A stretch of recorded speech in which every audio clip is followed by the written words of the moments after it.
All right, here we go. Welp, here we go as I play the intro over on my end. And we are live, ladies and gentlemen, for the first time. You got 1980, you got Space Cowboy 17 here, we got the power, got the brains, got a mix of old school and new school together. The brains right there. About time, man. I'm super excited for this show. We'll be doing this for the whole season, assuming things go, no problems in terms of like scheduling. I'm super excited. So the Lone Star Show, as we're calling it, just so people know the layout, we will be doing a pre-game a day or two before the game, a halftime spill during the game, and then after the fact. Now, the thing is some of those games might be a bit too late for us, for yours truly, that has to get up at 3 in the morning sometimes. So worst case scenario, we push it off till Monday or the day after a game. Right.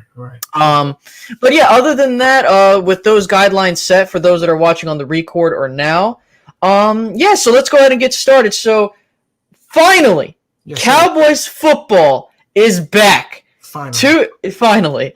We're 2 days away from the start of the season. Sunday Night Football in Los Angeles, or rather Inglewood, against the Rams. Something that, a lot of us are probably getting anxious because we're ready to see our team. We're just nervous because we're seeing a lot of new parts are here. So I'm just going to go off of and just first start with you, 1980. How do you feel going into Sunday? I'm starting to get a little bit of those butterflies. When you're about to, playing football, that night you get those butterflies. I'm going to really have them Sunday. All day Sunday. I'm not going to be able to sleep. I'm not going to be able to take my naps that I normally take. We got to wait all day for the game, So this is a really special game for me. I got a little bit of LA in me. I have family in San Francisco and Los Angeles. Used to go out there every summer as a kid. By the old Great Western Forum, right across the street from the old Great, where Magic Johnson and James Worthy used to do their thing back in the 80s. Right. A lot of Cowboy fans are in LA, so it's like a home away from home for a lot of us. It should be a comfortable environment. Playing in a brand new stadium too, state of the art. They talked about that on the radio today. Stephen Jones brought up the stadium and how that they didn't think anybody else would match the stadium that we have in Arlington. Right? Looks like the Rams have done a pretty good job, it's very special, man. Finally, some football. Saw a football game last night. I watched a little bit of it here and there. Okay, but it wasn't the Cowboys, so I really couldn't get to it. Right. I was keeping an eye on the crowd. I know every state's different, and I was keeping an eye on the crowd because there's nothing like that energy from the crowd. I think they said in California there weren't going to be any fans because California is really, really shut down, because it got really bad over there. But I'm feeling good. I don't want to keep going on, but I'm feeling good. You're good. You're good. Yeah, so I think this is really an advantage for the Cowboys because with California's laws, even if the fact there were fans there, I do believe there'd be a ton of Cowboys fans there. I remember the last time we played in LA was that playoff game in 2018, well, technically 2019, year-wise, and there were a ton of Cowboys fans in attendance. So I do believe that the Cowboys, with the large fan base they have, would probably have a lot of fans there. But with that being said, with no fans there, basically you're playing on a neutral site with no one there. Now, I've tried to look and see if they're going to do crowd noise, and from what I'm hearing, no, which is good. It's going to be awkward as hell watching the game because it's just going to be weird because it's like no crowd noise. Again, we don't know. But even if they did pump crowd noise in during training camp and during our practices, even though it is practice, we are prepared for that because we've been, playing with crowd noises. It's not like we're going to go in, we don't got to worry about that. Right. But with that being said, I do believe with the start of football, once again, I'm probably very confident in this team. I really have a good feeling about our chances in week 1 against this Ram team. Will it be a cakewalk? No, I don't believe so. I think you're gonna have to deal with a couple things, which we'll get into momentarily. Right. But otherwise, I do love the fact football's back. We'll see our Cowboys play on primetime, and that stadium in Inglewood, it looks amazing. It looks beautiful. I would say that the Cowboys Stadium is probably the best in all of football. That's just my honest opinion. I mean, everybody has their own style. You know, you can get away Right. with an open stadium. They have perfect weather in California, pretty much year round. Like California, Florida has pretty decent weather, so they can get away with how it's designed. You get what I'm saying? Right. Yeah. Like indoors, but it's like playing outdoor at the same time because it's kind of open on the sides and stuff like that. So, Right, so we're going to go ahead and get to a couple bits of Cowboys news, and we'll give our thoughts on that before we get to the actual game. So first things first is recently. The Cowboys have recently restructured and kind of moved around a couple deals, more notably with Zach Martin, where they opened up about $8 million in cap space. yeah. And then they redid DeMarcus Lawrence's deal, both of which they basically turned into guaranteed or bonus salary more so bonus money. Right. And that clears up based off of like the moves they've made. The Cowboys in total have basically managed to get up about $27 million in cap space. Wow. Now, yeah, and that's not just those two deals. Obviously, if you look at those two deals, it's, not fully that much, but like also like the restructuring of Tyron's deal and stuff like that. So they're making moves. Right. And I really do like these moves. Now, again, people like don't like seeing restructures because depending on how you restructure a deal, you could be pushing the money down the road. But based off of the details, that doesn't look like the case for Tyron. Tyron, he looks fine. His deal doesn't look like it's going to be that bad. Yeah. Zach's same. And D-Law, nothing of note. But my whole thing is I do believe this is the Cowboys giving themselves leeway for not only re-signing Dak Prescott, but also making sure they could retain some players if they want to. More notably, bringing back a Gerald McCoy or an Everson Griffin or some of these other guys. And who knows? But what are your thoughts on that, man? Like, what do you think the Cowboys moves are, Anything to help the team. I think that it does smell like a Dak Prescott payday. It really does. And I think it should. I think it's well deserved for him. These guys are now mature enough to make some adjustments to their salaries because it's a team thing. There's no I in team. And Right. they're willing to make some adjustments. I'm pretty sure the Cowboys are smart and they know what they're doing, and it won't hurt them. Hopefully it won't hurt them in the long run. But it smells like Dak Prescott is going to finally, hopefully, get his payday that's well deserved. I have no issue with it. Dak's going to ball either way it go, on a tag or a new contract. That's just the type of guy Dak is. He's not going to hold out or anything like that. I just can't see him doing that. He's just too much of a team player. He's a really good guy. Parents raised him well. He's going through a lot off the field, as everybody knows, with his, losing his mom, and he's lost his brother. I lost my mom, back in 2016. So that was the hardest thing, the hardest thing I could ever go through as a son, losing his mother. And then you lose your brother, somebody that you grew up with, and, played Nintendo with back in the day, trick-or-treating, football, Right. All that stuff, man. And, he's gone, so I know he's, mentally has gone through a lot, but I don't think it's going to affect him on the field. I think it's the type of player Dak is. I think it's motivation for him. He's going to use it as fuel to get his fire going. Right, and I think that I know Dak Prescott recently did an interview where he came out about the state of his mental health, and that takes a lot to state that, like, you know what I mean, like come out with honest feelings about that, and I commend him for that. I'm sorry to cut you off. No, go ahead. You have to do something when you lose a loved one like that. Football is a great example to get rid of a lot of stress. Right. Like myself, when I lost my mom, I really started getting back into YouTube and making videos. I put all my energy into that, obviously my kids and family and stuff, but I needed something to get away. I needed to get away. And football is his escape from reality. I mean, it's real, but it's his escape from his personal demons. And everybody needs that, whether it's football, video games, chess, or whatever, cooking, barbecuing, whatever, man. Anything to help you get away from reality for just a minute. And Dak's a warrior, man. He's a leader, so I don't think it'll affect him on the field. It's more motivation for him. Right, and it's like he's talked, and he said it was tough because with the situation with the pandemic right now, it's hard, and it's like with him losing his brother, like you said, and then him, to a tragedy that he unfortunately passed from. It's a lot, And, I do believe Dak will be motivated because think about it. He built a new backyard football field that it looks really damn good. Oh, wow. I haven't seen that. Wow. Yeah, you should take a look at those pictures. They look really damn good. And it's like he's been working with the receivers in his backyard with CeeDee Lamb, Cooper, Gallup, those guys. So he's been ready. Wow. And also, because I see in the chat, first of all, with Skip Bayless, he can go to hell with what he said about Dak Prescott. Yeah, that was crazy, man. Man has no sense. Oh, because you're the quarterback of a team, you can't come out about your mental health awareness. Like, come on, man. That's so. And I don't want to go down that route because, we're here to talk about the pregame and all, but it's just, right. I loved how us as fans, regardless of your opinions on Dak Prescott, came together to defend our quarterback. And that's something that I really did love.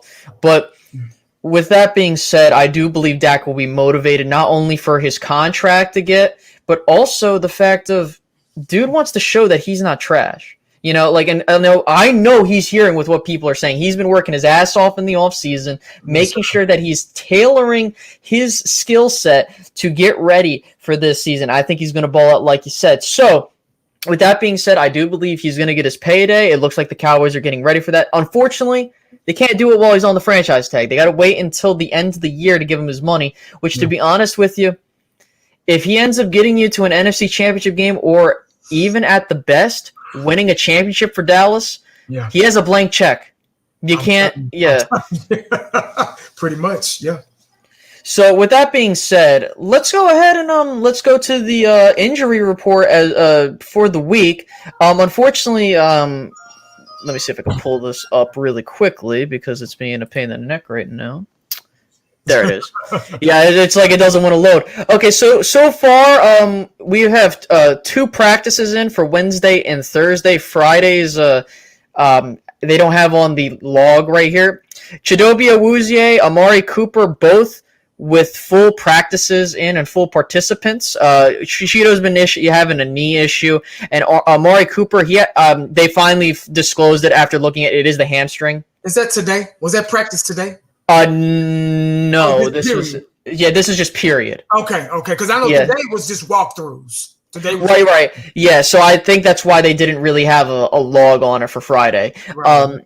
Cheeto and Amari, both full participants in practice for Wednesday and Thursday, so I've heard no issues. I understand that Amari, we were a bit concerned, but he should be fine start week 1.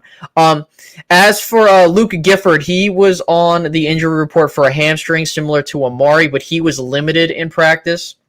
The only player that of what we have on the roster that aren't on IR was Jordan Lewis. Okay. Jordan Lewis was dealing with an ankle injury. He's been dealing with that for about a couple weeks. He did not practice on Wednesday or Thursday, so he looks like he's probably unlikely to play on Sunday. What about Lyle Collins? Lyle Collins, he is on injured reserve, unfortunately. Him and Sean Lee are on injured reserve, meaning they are not allowed to return until week 4. They're not allowed to play 3 games. Which sucks. Because I believe out of all, in terms of the players that we're going to miss, I think Lyell's the biggest one here. I know Sean Lee, veteran, he helps the young guys out, but Lyell's the biggest key here because he was really coming into his own last year, at right tackle after years of struggling with right tackle for a bit. And, we're going with Cameron Irving, who started for the Chiefs last year, but he reminds me a lot of Cameron Fleming. If we're just dealing with him for 3 games, I think we'll be fine. But I do have my concerns. So, what are your thoughts on that, my man? They are going to have to. We don't want another. Remember that game, Atlanta game, when Dak got sacked a million times? Remember that game? Oh, right. God, that was horrible. They're going to have to maybe run a 2 tight end set to give some help on that end over there. Like especially not having Lyle Collins is a blow. It's really a blow. Offensive line is where a football team starts. We need to set the tone early. If we happen to get the ball first on offense, on both sides of the ball, we got to set the tone. But especially on offense, we got to set that tone early, and it starts with the run game. If they can't stop the run game, there's no way they can stop the pass. You get what I'm saying? So, yeah. it opens up the pass. You get me? And we got so many weapons guys in the air. I'm not really worried about that. I'm just worried about Dak Prescott being protected, not getting himself killed out there, because you know how it is on that end, man. And they know that. They're gonna. That's why we're not revealing, like I keep saying over and over, we're not revealing our hand and our strategy now. But we're gonna find out Sunday night who's not gonna be there. And we all know Lyle Collins is not gonna be there, and that's a big issue. They don't want us to worry. But we're already worried because we're Cowboy fans, and we already know. We've been watching this game since diapers. So we already know what's going on, man. And we already know how it affects the team. The whole team not having a tackle, one of your star offensive lines players in there. It affects the whole team. It just does. Those guys that they're going to put in there, they're not starters. I'm not saying they're not good and can't hold their own, but they're good and they can't hold their own. You know what I mean? So that's why they're not starting. You know, the best ability is availability, man. And maybe that car accident was worse than we thought, you know. So we've been in the dark about stuff. They kept us in the dark about a lot of these injuries all preseason long. Hell, we didn't even have a preseason. All camp long. And now it's right at the end. We're knocking at the door. We got the key, about to get in. And now, as soon as we walk through that door, wait. So-and-so can't come through this door because he's hurt. No, you can't let him in either. Kind of like trying to get into the club, you know? Right. You don't have your ID, man, so you can't. Man, why you didn't tell me you left the house with no ID, man? No, we can't get in. You know, it kind of feels like that now because the preseason, not having a preseason, hid all of that. They were able to get away with not telling us nothing. And people are like, well, it's good not to know everything. Yeah, but goddamn, look who's not playing, the most important piece to the team. But it is what it is, man. We just got to deal with it, I guess. Right. I think for me on the offensive line, and we'll talk about this more in depth a little bit later if we get to it, I'm really worried about the interior. I think that the interior is what I'm worried about because with Joe Looney starting at center, he's going to have his hands full. And I think that ultimately with Aaron Donald, And I think that we should be fine. As long as Joe Looney gets the help he needs, and as long as we can hold ourselves upright in the interior of the offensive line, I think we'll be fine. Right. But just for everyone's sake, I'm pretty sure this is obvious. Cameron Irving is not Chaz Green bad, but the thing is that he's not a starter you would want to have long term. You know, I think that ultimately if he can do what Cameron Fleming did and just be serviceable for 3 games until Lyle gets back, we'll be fine. Like, that's fine. But ultimately, if the thing that worries me even more is Tyron. We need Tyron to hold through for the next 3 games so that, and I think he will, but if he goes down, now we have an issue. It's a wrap. Almost a wrap. But for the caveat for this, luckily our young guys were getting reps in training camp. Yeah. So you got the guys like Terrence Steele. You got the guys like Brandon, or if he's, I don't even remember. But like, basically, you had a lot of young guys have competition. That is the key thing. And I think ultimately with who we have on this roster, I think we'll be fine. Because again, we're dealing with a different coaching staff here. I think we also got to remember this. So like, I think we shouldn't be super concerned, but I mean, that doesn't mean we can't be concerned here. Right. But we have to realize that this is probably, in terms of talent, this has probably been the most talent in terms of an offensive line Mike McCarthy's had to work with. On paper. Yeah. So I think he should be fine because he's, he brought in a guy in Joe Philbin who knows what he's doing for the most part. He has experience. He's been in the league for quite some time.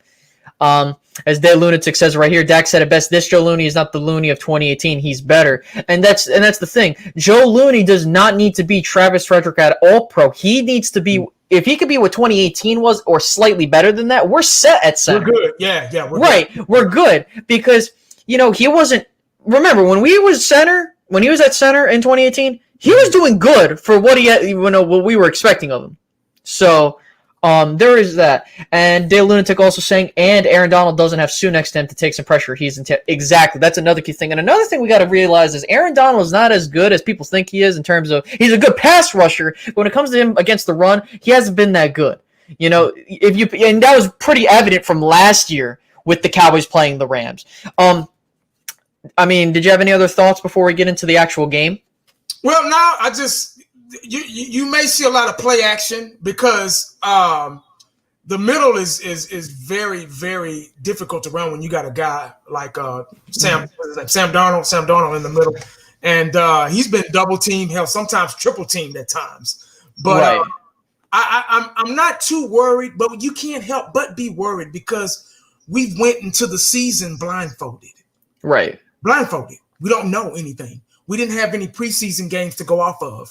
Now, is it the genius of Mike McCarthy even blindfolding us even more with the blue and white game with no numbers and no footage? Is it the genius of Mike McCarthy keeping everything under wraps because other teams can't get? That's all possible. Yeah. But as fans, we had nothing to go off of. And I'm okay with it now. At first, I was like, damn, I got something because I didn't want to go into the season wondering and guessing. Now we're all guessing. We're just guessing, man. That's right. all we go off of. And I'm not saying that's bad.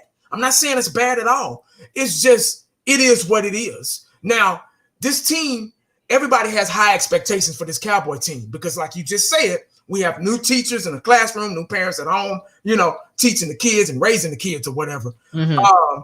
And Garrett and that coaching staff has been hindering us for years, over a decade. So, everybody's going to want to see how this new team, this new Dallas Cowboy team with this new coaching staff and new players and CD Lamb and all this stuff, Diggs and, looking back and getting interceptions and all this stuff, everybody see that on the field. Now, I'm not saying it's not going to happen, and I'm not trying to be negative, but I have to be, in order for me to have a channel and to be successful, to be a successful Cowboy channel and a true Cowboy fan, I have to be realistic. It's okay to be positive all the time. Mm-hmm. Oh, we're going to win. Yes, of course we're going to win. All to the ball, all to the ball in a bad goddamn mood all the time. We've been saying that since high school, since 1994 through 98. And now we're about to see. We're about to see. There's no more guessing now. We're about to see what these guys can do. Right now, we're talking and we're like, oh, this could happen. Oh, well, we can have 2 tight ends and boom, boom, boom. Cowboys got to figure that out now. So I'm just ready to see, man. Yeah. So before we get into the game, there is a point in my chat from JJ Thriller. He says, if we beat the Rams, they'll play even harder versus the Eagles week 2. They don't want to start 0-2. That is a massive point that I think a lot of people don't. Because remember, a lot of teams that start out with 0-1 or like less, they get in desperation mode. So if we can win week 1, I think we can definitely set up the Eagles for a game where they're going to, I still think that the Rams are going to disappoint this year. But let's get into a couple fun facts before we begin. But first, Day Lunatic, Rams are 1-8-1 at home when they've been home underdogs. What are they Sunday? 3-point underdogs. And I was just about to get to that. Not necessarily that statistic, but a couple other ones. So first things first. Mike McCarthy is 9-4 in week 1 as a head coach. He is, in terms of having 5 games under a coach's belt, he qualifies for that statistic. He's the 3rd highest winning percentage in the league right now as of active head coaches. Wow. Another interesting fact that I don't think a lot of people realize during the offseason is the Cowboys lost 2 players with 80-plus targets with Cobb and Witten. And the reason I highlight that is because if that's the case, you replace that in Blake Jarwin, which you already had, but technically you're replacing him, right? And then you got CeeDee Lamb now, who is better. I think you upgraded to both of those positions. That's another key fact. And finally, a thing of note is number 5. Now, the reason why I bring up number 5 is because there is a possibility that Mike McCarthy could be the 5th head coach, the most recent one since Gary Kubiak, to come in as a new head coach, rookie head coach for a team, and win a championship. Now, do I think it's going to happen? Highly unlikely, because it's really hard to win a Super Bowl. But if we look back at years past, if we take a look at John Gruden as well, John Gruden had a team that was set to go. He came in, bam, the thing was good to go. Right. Gary Kubiak, I think it was a bit different because, again, it's like the team's set. I really think they would have won a Super Bowl either way, in my opinion. Not just, not to be like that, I think, but that's just my honest take. But either way, a fun fact to keep in mind. And honestly, go ahead and leave in the comments down below. Make sure to like, make sure to subscribe if you're enjoying this, stuff like that, and hit that notification bell down in the comment section below. Do you think Mike McCarthy will be the 5th head coach in NFL history to win a Super Bowl in his first year with a new team? So, getting to the Rams, okay, here's some fun facts about the Rams. Now, the Rams were on Hard Knocks this year. I'm not sure if anyone was aware of that. 5 out of the 14 teams that made an appearance on Hard Knocks had made the playoffs. So that means that out of that, there have been 9 teams that have missed the playoffs. So usually if you're on Hard Knocks, that's a bit of a curse. Uh-oh. There's that.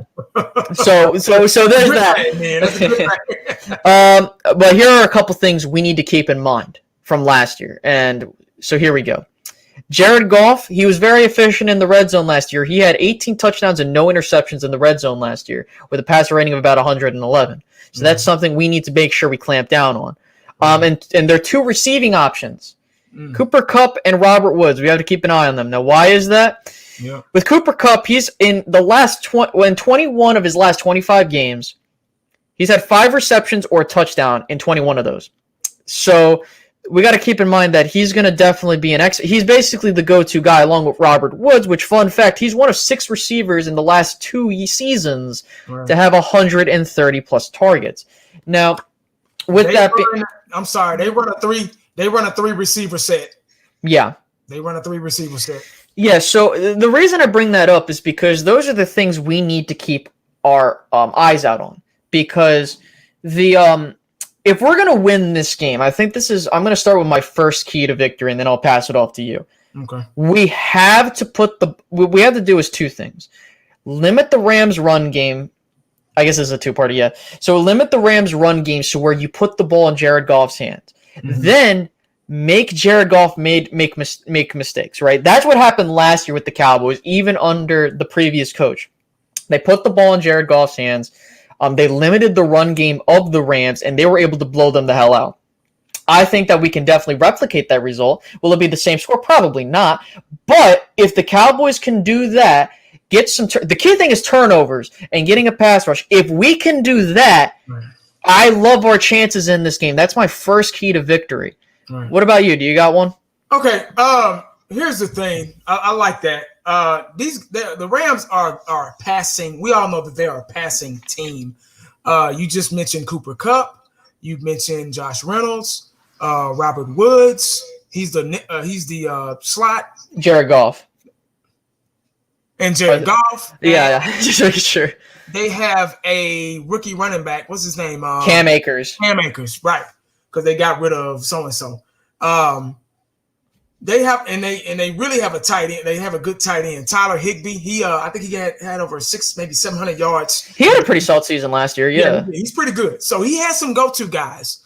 So you're going to see a lot of nickel with the Dallas Cowboys. Now they've been talking about the 3-4-4-3 hybrid with us. Pass rush is the key to victory. That'll nip everything in the bud. If your quarterback does not have time to find these weapons that he has open, then it eliminates those names. Those names won't exist. Right. Quarterback. There's no quarterback in NFL history that can throw a football on his ass. Maybe if you're Patrick Mahomes, but once we do that, once we establish that, that's why I said we got to set the tone on both sides of the ball. Defensively, we really got to set the tone as well. Right. It goes both ways.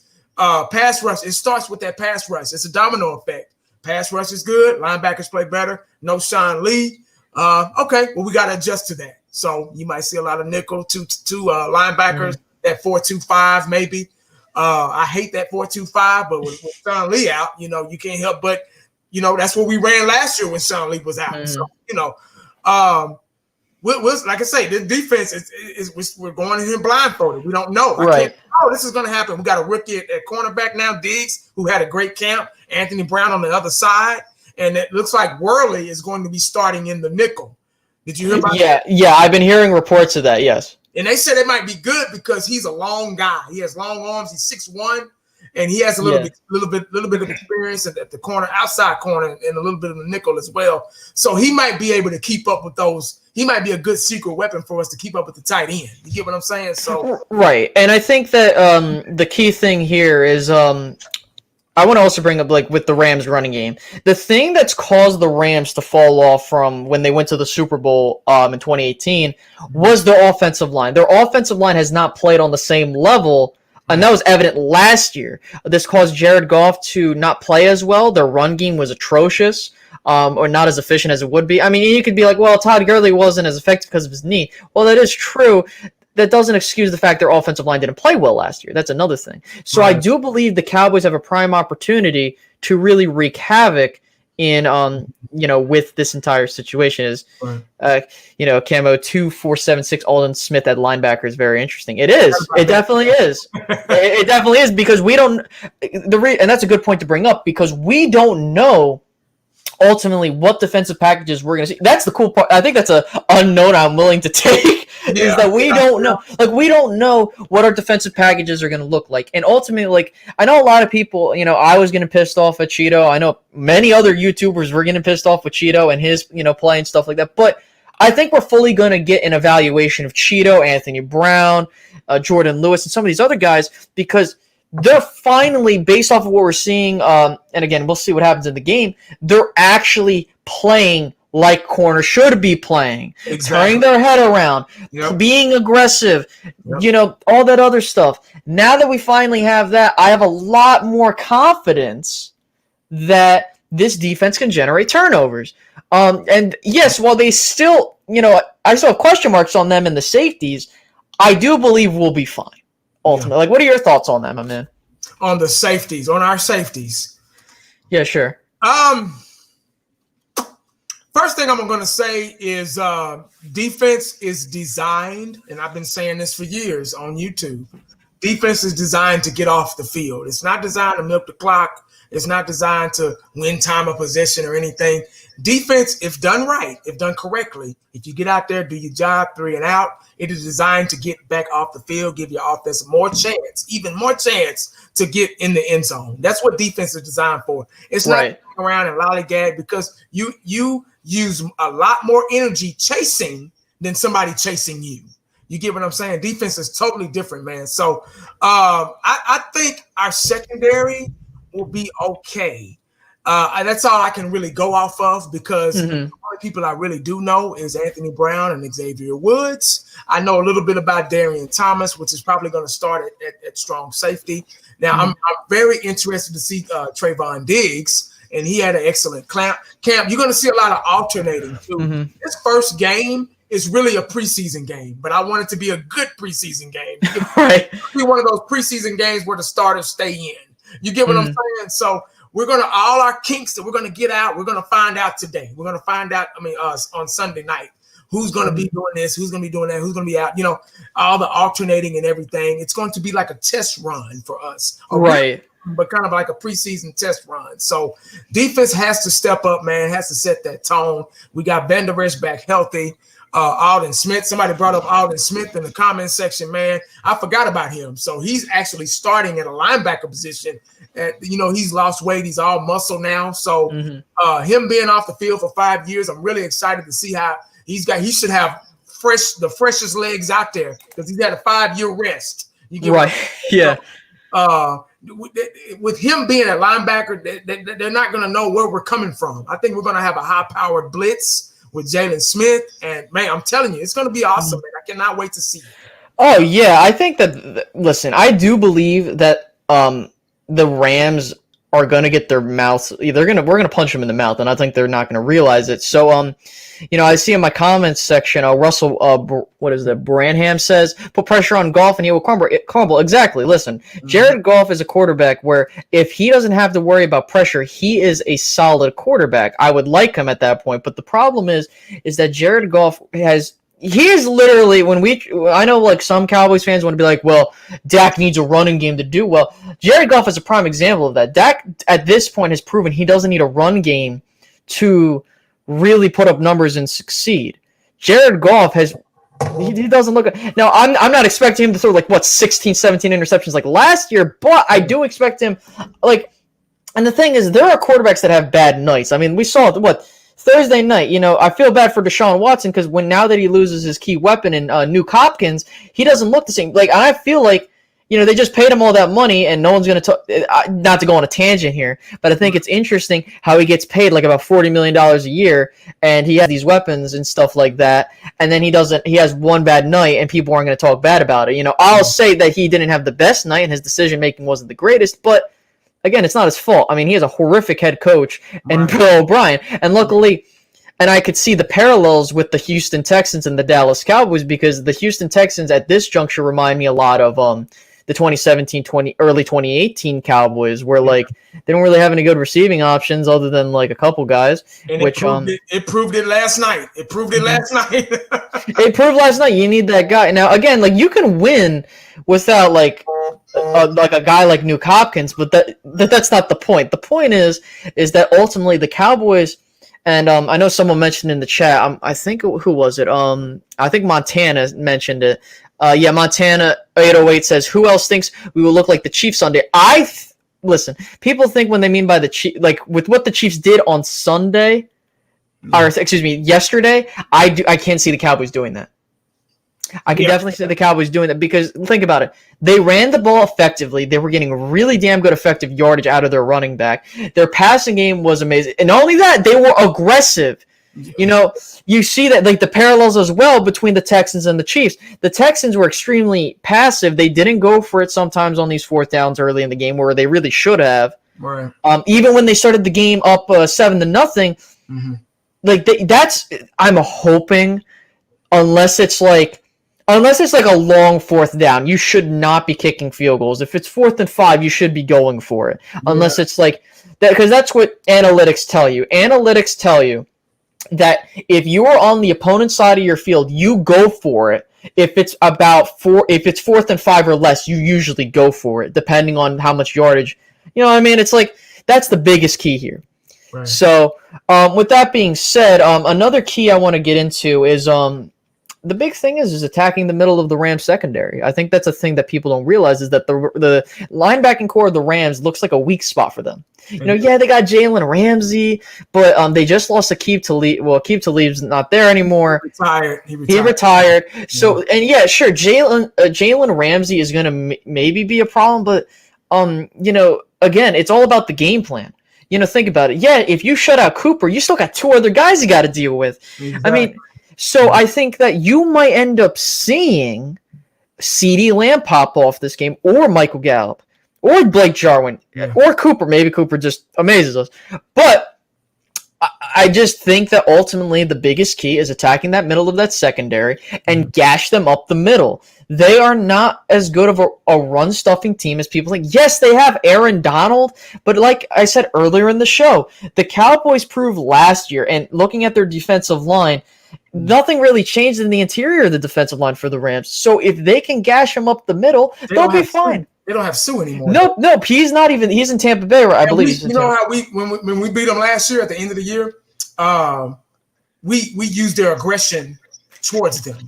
Mm-hmm. We use a lot of play action. We use a lot of smart delays and things like that. So I'm looking forward to Blake Jarwin having a big game. I'm glad you brought up the middle because that's the weakest part of a team's defense. Because the linebackers, they're not very good at covering the pass. That's why they're linebackers. You get what I'm saying? Right.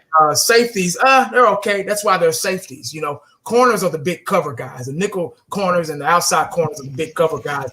Anything in the seam, middle thirds, deep thirds, that's the weakest part of the defense. You get what I'm saying? So Blake Jarwin is that hybrid tight end that we're looking for, that tight end that looks like a wide receiver. And we've seen him make some big catches last year, but especially that Giants game. That was the best game of his career. So I'm looking forward to Blake Jarwin really eating this defense. Hopefully Zeke and Blake Jarwin. Everybody's going to be looking for CeeDee Lamb. Trust me, they are game planning for CeeDee Lamb because he's our secret weapon. But I think this is the time for Blake Jarwin to sneak through the back door and pick up some big time yards. Right.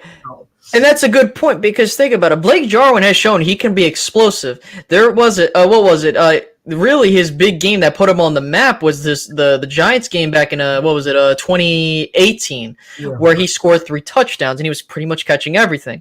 I mean, even last year he showed his explosiveness. Like, he's been a very effective receiver. Every time he catches the ball, he makes a play. He's been what the Cowboys have been needing at tight end. Yes, I love Jason Witten to death. He's one of my favorite Cowboys of all time. But ever since probably, maybe 2014. But he's just... Also, Jason Witten's never been that guy to really extent... Maybe, way earlier in his career. But really, Blake Jarwin, I really think... is what the Cowboys need at tight end, a modern tight. We're not asking him to be Travis Kelce. We're not asking him to be George Kittle. All we're asking him to do is do his thing. Who knows? Maybe he can lead the team in like yardage and touchdown. Like we don't know, and that's the thing. We need a red zone scapegoat because we've been horrible in the red zone right for a long time. We would nickel and dime all the way up the field and kick field goals. I don't want that this year. I want to get all the way down the field and I want to score. Like Jimmy Johnson said back in the day, hell no, I want to score. We got to score. We got to get in the end zone. And we would score. So Blake Jarwin is our threat. He's our sneaky, get in the back door, hybrid, secret weapon tight end that we've been needing. Jason Witten was great for the Cowboys. He's going to the Hall of Fame. Couldn't get a Super Bowl with him. Boo-hoo. It's over with. You know what I'm saying? He was a chain mover. He was a good blocker. He would hold at times, but he was a good blocker, and he was a consistent 3rd and 7, 3rd and 6 guy that could get that first down. I want Blake Jarwin to be that and more. Blake Jarwin is more of a big play. Like you said, he's more of a big play guy. He can get you 20, 30 yards over the middle. You know what I'm saying? Because he's tall, he's long, and he's faster and stronger than Jason Witten. So I got a pretty good feeling about him this year. Right, and that's another thing too. Is just like when you look at, make sure I don't have my mic. The thing is with Blake Jarwin is that he really is a chains mover, but not in the way. Not in the way how Witten would do it. Witten would like catch it and then fall down, or catch it or go out of bounds. With Jarwin, when he catches the ball, he's trying to get more yardage, and that is exactly what I wanted to see being used last year. And the thing that really pissed me off was I thought when we brought Witten back, he was just going to be the backup guy, but he kind of like.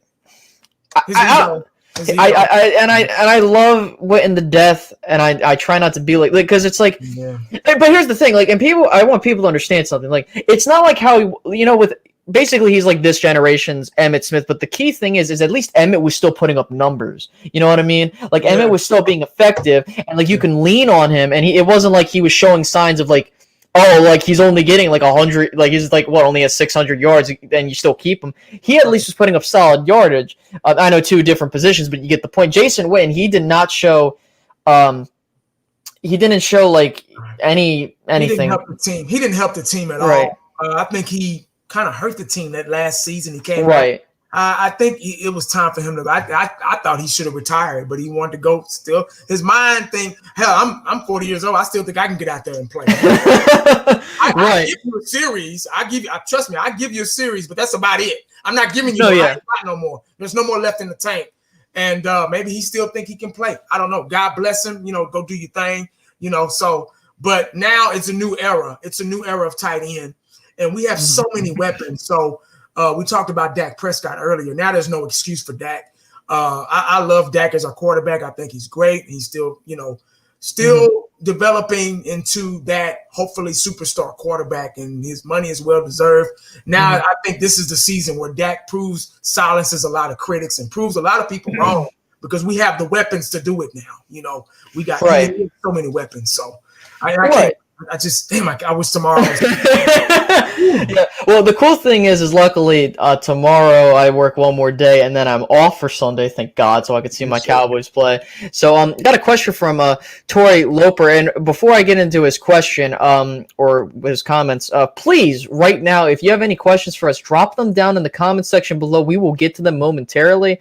We'll talk a bit more. Just to kind of, if you guys have any questions for us that maybe something we haven't mentioned yet, feel free to drop that down below. Make sure to hit that like button, subscribe if you're enjoying the show. And again, if you're wondering, is this just a one-off thing? Nope.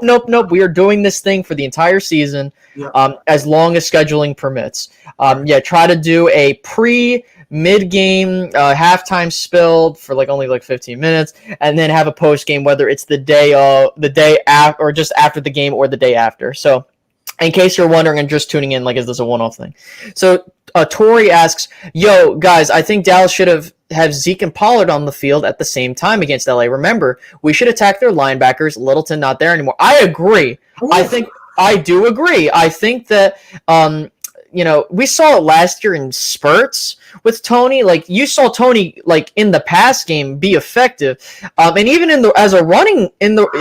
putting it, right behind Dak in the backfield, there were, oh my God, this man can make plays out of nothing. The game versus the Eagles, it looked like he was stopped for a loss, and then he gets a first down. It's and I love that about him. That's nasty. Yeah, it is. Ooh, Tony Pollard. I sometimes you forget about him because everybody's talking about everybody else, and Zeke is the man, but Tony Pollard is very dangerous, guys. Oh yeah. Once he gets in open space, he's our Saquon Barkley. I know Saquon Barkley is a little bit stronger, maybe. Saquon Barkley is probably one of the best running backs in the league, But once Pollard gets out in open space, it is a wrap. You're not catching him. He's gone. And once I hope and I pray that this new coaching staff knows how to exploit speed because he has it. He has that breakaway. Zeke used to have that breakaway speed like that, but he's lost a couple of steps, already. But Zeke still has it. Zeke's still able to turn a negative into a positive. Right. I mean, that same attribute. He can turn a negative into a positive. You'll have those two guys. You think you got them in the backfield, and they'll twist around and gain 7 yards off that twist around, So that's why I love Zeke and Pollard, especially Zeke, man. I can't wait to see Zeke run again, man. I can't wait to see Pollard. There's a lot of play action that's going to be done this Sunday. Right. And they can't help but fall for it, especially if they have Pollard and Zeke in the backfield. Come on, man. You can do a flank pass right to the side, to the seam, the flats with Pollard and let him juke his way out of it. It's a wrap, man. I'm telling you. It's too many weapons. There is no excuse. There is no reason why we should lose this game. No, not at all. No, yeah, there is no reason for us to lose this game. And, going off the points with Zeke and Tony, I think Zeke losing a step, yes, he's not as fast as he was in his rookie season, but at the same time, I think he traded that speed for durability, which I 110% would prefer. I understand. Listen, guys, I understand it. I would love I'm like, Zeke, come on, man. But the thing is with Zeke, he still has some burst in him. It's not like he's slow. It's not like he's freaking a Marshawn Lynch where he's a power back or a Marion Barber where he's not quick, but he's bashing you. I do think the thing with Zeke is he went with durability over speed, and I 110% I would take durability over speed because the thing is you pay him that much money, and odds are, and he's a once in a generation back, ladies and gentlemen. He has dynamic out of the passing game. We haven't seen that a lot because they haven't really used him that much up until recently, and he's a pretty damn good runner. I mean, last year he had almost 1,400 yards and 12 touchdowns, and then a couple passing game touchdowns. He's a hell of a blocker too. He's the best blocking running back in the entire league. And guess what? Out of everyone that's been in front of him, what is it? Todd Gurley's no longer with his team, and people are he's better than Zeke. Zeke has just been consistent, and I appreciate that. Emmett's, think about this. And I know it might be outlandish. Listen, Barry Sanders, people argued, was the better back because, he was speedy, shifty. But here's the thing. Yeah. Emmett lasted way longer. And again, it's because, listen, I understand he was playing with the Lions and there's the whole retirement thing because, the Lions and this, that, and the third. Right. But Emmett was consistent. He was durable and he was there. And I would take that 110 times over with an elite running back than having speed and durable. You know what I mean? And that's what I love with Zeke. But ultimately, also the good part about Zeke is he can churn out yardage, even when he stopped. Yeah. But as for Tony, I think we need to see a lot more Tony because with Tony, he's going to make this running game a lot more explosive. And, even if he doesn't get, And then one more thing about Zeke is you'll see he'll be 3 yards, 7 yards here.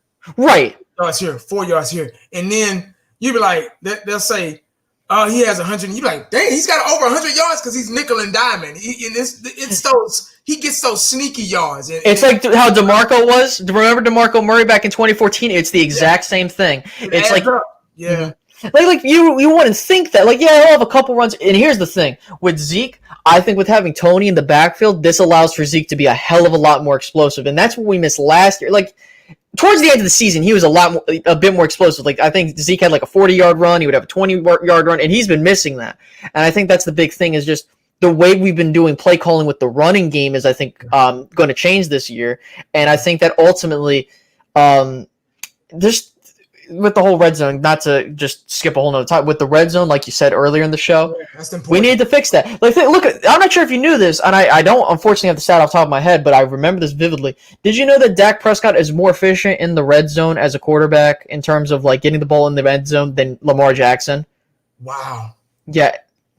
Wow. Okay. Yeah, and that's not me coming up with some BS. No, that is a legit stat you can look up. I don't remember the number off the top of my head. I could probably just I don't remember, but yes, Dak is a very efficient red zone quarterback. The problem is it's not because of his passing game ability; it's because of his running ability. Yeah, That's the thing. Dak's not very fast. He's not as fast as Lamar, but he's Dak's a runner. Dak's a runner. He'll run, but if he was a little quicker, he'll be a lot better. You know what I mean? As far as running the ball. Yeah, when it comes to him, he reminds me a lot of Steve McNair with his run style.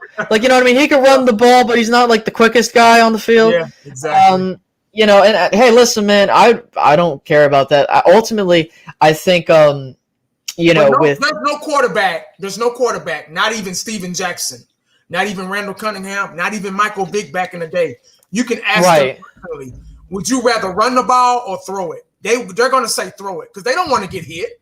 They don't want to get hit by them 300-pound linemen coming at them at 4.5, 4.6 speed. You get what I'm saying? So there's no quarterback in history or in the future that wants to run the ball. They would rather pass, and I would rather see Dak throw the ball than running because I don't want him to get hurt. I know Dak's strong and durable and everything, right? But I would rather see him throw the ball. I'd rather see a strong, healthy offensive line.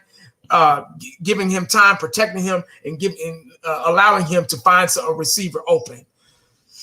Yeah, I'm looking at a couple questions. I say D Lunatic. He says, "Question: Give me examples how we help our backup right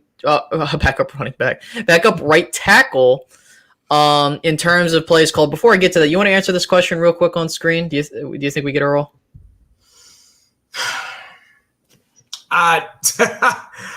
Cowboys fan, 1977. He's been following me for a while. Really smart, knowledgeable dude. I don't know. That's a question I can't answer. It's a possibility. I don't know. I can't. The way that they're putting so much work and time and effort with the guys that we got out there now, I think they're going to see if we need Earl. And like I say, these first games, they're going to be preseason games.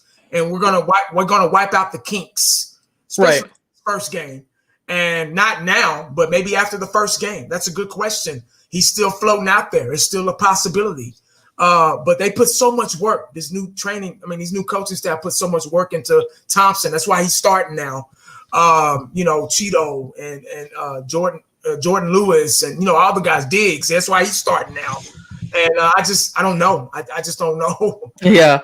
I think if we're going to see Earl as a Cowboy, the one thing I will say is wait until after week 1 is officially over. Because after week 1 has concluded, veteran contracts are not guaranteed.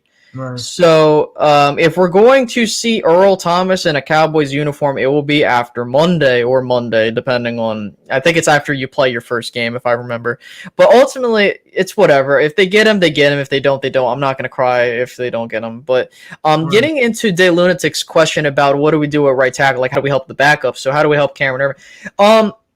I think one thing you could do is set up chip blocks with your tight end. Yep. Yeah, so like you have Blake Jarwin over there, or run 2 tight end sets, or run it to where you have those personnel over there to help him out. And that's something I wish the Cowboys did under the Garrett administration with in terms of like helping with the pass rush of opposing teams. We've never did that. Like they would never have a tight end chip block ever. And that's what killed Dak in Atlanta. They refused to do it, and it's just so. Even when they did, even the one times I did do it, it was barely enough. But then again, that's because Chaz Green was that horrible. But yeah, I think that's how you do it. That's how you do it. I agree. I mean, you got to have. Obviously, we don't have a fullback anymore. Our fullbacks are our tight ends, so you got to move a tight end in motion to come around, or maybe to run a double tight end set, and help that tackle on the end, get that guy. So I mean, it's just there's no mystery behind it. There's it's common sense, it's just plays they're gonna call. I'm not in the Cowboy playbook, looking around, and I'm not in. I almost said Valley Ranch. I'm not in Frisco in the locker room with them, so I don't know exactly what play to run to do the double tight end set, whatever. But that's what you have to do to get help over there if needed. Now, what's his name? Let me go to him. Steele. No, not still. Cameron Irving, he might not need the help. He might do just fine. You know what I mean? But you just never know. You just never know. Zeke's back there, So, I mean, there's just different things you can go about doing it. Brian Dusabi, I don't know if I pronounced your last name incorrectly. Please let me know. I don't want to butcher people's last names. He said biggest concern for this game. I think the biggest concern for me is I would say the offensive line, just because of the question marks.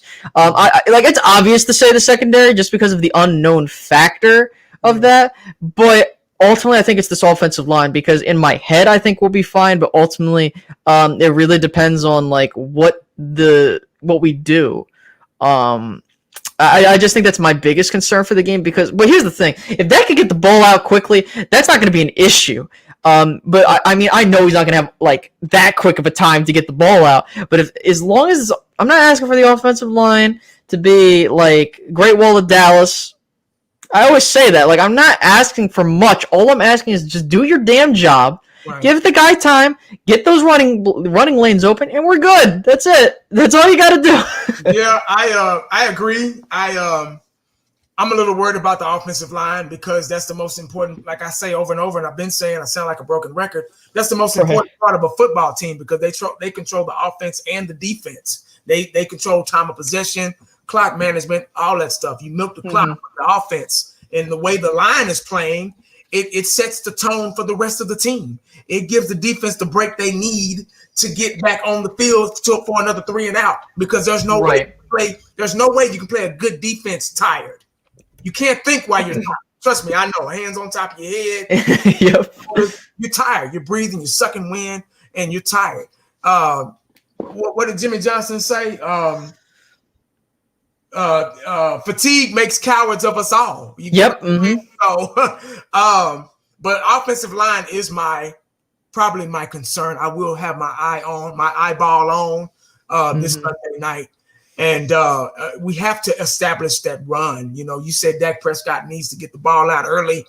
We have to establish that run first. Mm-hmm. That's how you really tear the heart away from the defense. Establishing that run, them knowing you're going to run it and they can't stop it. You get what I'm saying? Right. So once you establish that run, you're able to open up the pass, the play action. Sky's the limit for this offense. Right, and I would. Here's my thing. Over the past couple years, I've been actually looking at this. You don't need to run the ball first to really establish play action. No, you don't. But here's my thing though. Ultimately, do what the hell you got to do. I think that's what we can agree on. Me personally, I guess this is just me being younger and seeing these newer teams doing this thing. I believe what you got to do is gash them early, whether they be running the ball. I think ultimately, based on how the league is going, you pass the ball, get into the red zone and end zone as much as you can, and just score a ton of points, and then bash them with the running game. Yeah, you have to. I get where you're coming from. But I'm old school. You have to establish the run to open up the pass. Right. I get what you're saying. Because they're already back there waiting on you to pass. You get what I'm saying? This is what I learned on different levels.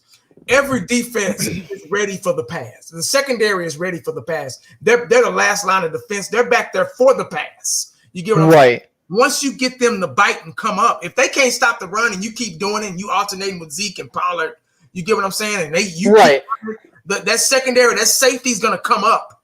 And guess what? You can play action. It sets up their play action. Oh, shit, they're going to bite on it. They're going to bite on it. They're so scared of the run.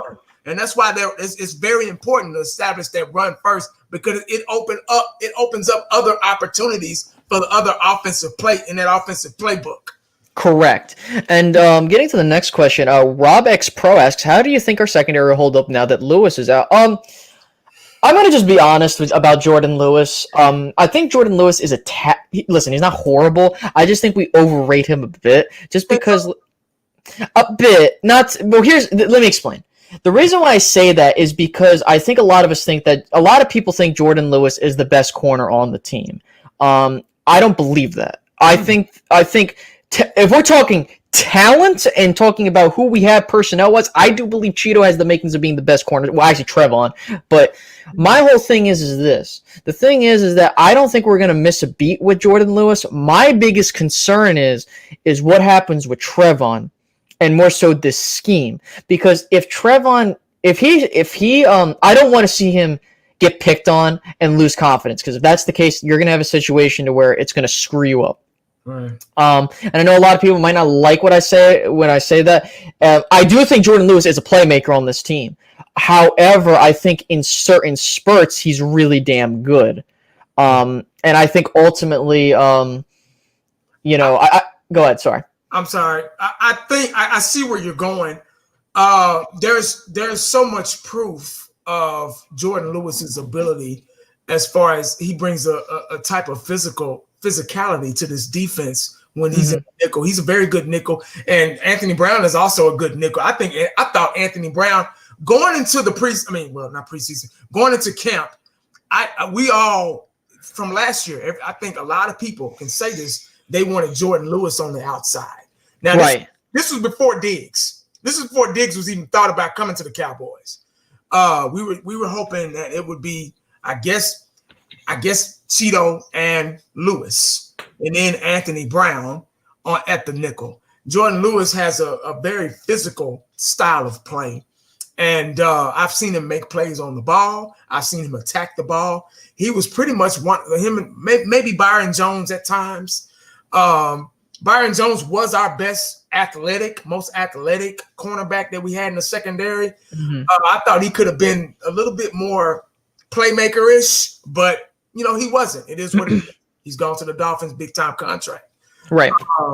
Cheeto had a problem looking back, and it wasn't their fault. This is what they were being taught by, Chris Richard. He was teaching them to play the man, not the ball. You get what I'm saying? Because he was scared of them getting beat. But it was causing penalties. It was causing players to score touchdowns on us. And it wasn't working. And they didn't adjust either. You get what I'm saying? So it was like that, that bend don't break crap, So it wasn't. And now once again we're blindfolded because we have new coaching staff in here, and they're teaching them Lindquist and Al Harris, the cornerback coach. They're teaching them different. They're teaching them the ball is your friend. These guys are turning into wide receivers when that ball is in the air. Hell, Diggs was a wide receiver in high school, a little bit in college. Yeah. That's what you're supposed to do. It eliminates the pass interference call, because if you're looking back at the ball, any type of contact is incidental because you're both looking back at the ball, and the referees are not going to throw that flag because you're not looking at the receiver. If you're the receiver just flaying your arms in and hoping for the best, and you run into the wide receiver before the ball gets there, guess what they're going to do? They're going to throw the damn flag. Right.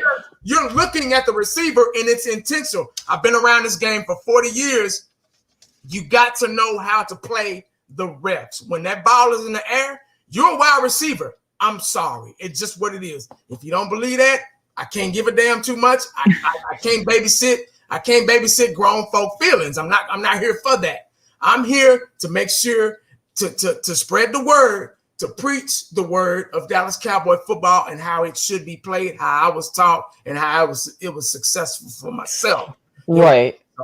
Yeah. We'll get a couple more questions in, probably 2 or 3, or maybe 2 more, and then we'll close this thing out with like 2 bold predictions on offense, defense. I got to get out of here in a minute, but go ahead. Yeah. Well, actually, we'll just answer. We'll do this question because I think it's a key question. Would you be mad if we start Cheeto and Anthony Brown, and bring in Diggs for nickel, and we move Brown to slot? I mean, I honestly think that's probably the defensive alignment you might go, but ultimately, I think Diggs. See, here's the thing. I thought with Diggs, the plan might be like you play him how we played Byron Jones when he first started out, but you got to play him where he's going to make play. I think he's a playmaker type of corner. He reminds me a lot of Aqib Talib. Yeah. Okay, when he was coming out of college, and I ultimately think that one of my bold predictions, I think I said on my channel, was that I think he will have more interceptions in his rookie season than Byron Jones has had in his entire career in Dallas, and I firmly believe that. You got to get him out there. Right. You can't keep babysitting. You get what I'm saying? Because the Dallas Cowboys have had a bad habit of babysitting players on the sideline too long, and these guys are really good. Look at Hitchens; he got a Super Bowl ring now. You get what I'm saying? So you gotta go ahead and get guys like Diggs out there. Go ahead and put him in the water so he can learn how to swim. Just push him in there, and he already has the potential of being a good swimmer. Go ahead and push him in there and get him used to getting beat. He's gonna get beat. It's gonna happen. So everybody in here, everybody in the comment section that's gonna watch the game tomorrow, passes are gonna get caught. First downs are gonna be made by the Rams. Look forward to it. Don't get in here and think that, oh, Diggs was doing all this stuff in practice. Oh, we're going to see that in the game. It's going to be totally different because he's going against a new, fresh blood out there. It's right. not the same guys. These guys are going to want to take your head off. And they're not going 100%. They're not going 85 speed. These guys are going all to the ball in a bad mood. So we're going to see mistakes. We're going to see pass interference calls. I hope not. But it's football. You're going to see it. So get ready for it. It's gonna be a frustrating game. It's gonna come out. Hopefully not. I hope I'm wrong. Y'all know I don't mind being wrong, but I hope I'm wrong. But don't be surprised if you see that. Don't be surprised. Right. All right. So let's go ahead and close this thing out with two bold predictions for offense and defense. Not two for each one. Just offensive bold prediction and defensive bold prediction. So I'll go first. I believe CeeDee Lamb scores his first touchdown in this game. And then for my defensive, I think he scores his first touchdown. I was going to say he scores the first touchdown of the whole Cowboy season, but that might happen. If that does, awesome. As for a defensive bold prediction, I believe, you know what? I think Aldon Smith gets the first sack of the Cowboy season. I'm going to go with those two bold predictions. I'm going to stand by that. I mean, obviously, that might not happen. If it does, I'll be a freaking genius, or a freaking betting expert. But I doubt that. Oh, do you got any bold predictions, 1980? You got any too? I hate to do prediction. I tell you what I like to see. I would love to see. This is what I think is going to happen. There's going to be a guy that's going to get an interception. They haven't even thought about. Thompson is going to get probably a tipped interception. Okay. I see that. Yeah. I kind of see Thompson getting a tipped interception. I'm gonna say Diggs they're gonna be playing their asses off because they're a pass first team. They're a passing team. So our secondary is gonna be tested a lot. So look forward to those guys getting a bunch of tackles, a bunch of pass breakups, hopefully no pass interference calls. You may see some, but hopefully no pass interference calls. But because our pass rush is going to be so fast. It's gonna be fast. With Jalen Smith, I feel a sack with him. I feel a sack with Jalen Smith and Aldon Smith. I really do, because they're going to be just so quick coming in there, and they're not going to know how to stop it. They're not going to be prepared for it, and that's going to cause him to throw some interceptions. Right. So I'm looking forward to our secondary capitalizing off of Goff's mistakes. Hopefully he makes. Hopefully our defensive front seven allows him to make. Well, not forces him to make. Yep. So, that pretty much covers everything. We went over the whole keys to victory, just nice little tidbits of information you should know that might lean towards you picking a certain way if you're betting or whatever the case may be. Definitely a good inaugural show. And again, if you are just joining into the Lone Star Show, our first episode, once again, this is not a one-off thing. This is going to be going throughout the whole season. We're going to be doing a pregame, a halftime spill, and a postgame. All of which might vary in terms of scheduling, but ultimately that's what you're going to be getting from this show. Hopefully you guys definitely enjoyed this.